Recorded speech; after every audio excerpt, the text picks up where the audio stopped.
வடகத்தியான் பாஸ்கர்ன்னு சொல்லிட்டு நார்த் மெட்ராஸில் 1983ல் அவர் மிகப்பெரிய குடோன் வச்சுருந்தாப்புல.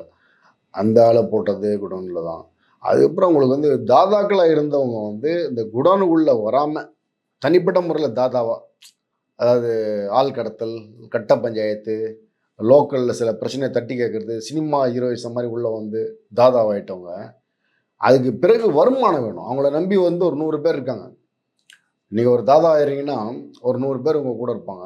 அந்த 100 பேருக்கு வந்து நீங்கள் சாப்பாடு போடணும். ஒரு படத்தில் விவேக் சொல்லுவான் பாருங்க, இப்போ விலைலாம் முடி நிறைய வளர்த்துருக்கான், எண்ணெய் விலைலாம் ஏறி போச்சு, இவ்வளோ பேர் மெயின்டைன் பண்ண முடியலன்னு சொல்லுவார்ல, அந்த மாதிரி அவங்கள கட்டி காப்பாற்றணும். நீங்கள் அந்த கூட இருக்கிற ஜிம் ஜிம் பாய் மாதிரி வச்சுங்களேன், கூட அவனுக்கு 3 வேளை சோறு போட்டு அவனுக்கு கையில் பைசா கொடுக்கலாம், அவன் வந்து பக்கத்தில் வேற என்ன கேங் இருந்தால் அந்த கேங்குக்கு போயிடுவான்.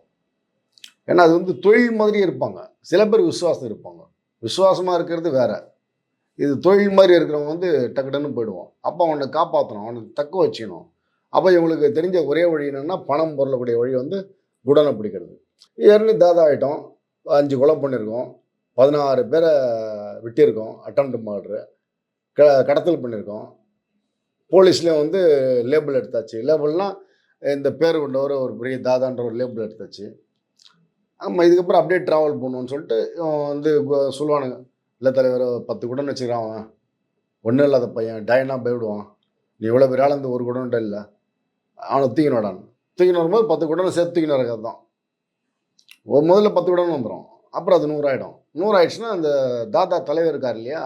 அவருக்கு வந்து பொருளாதார சிக்கல் இல்லாம இருக்கும்.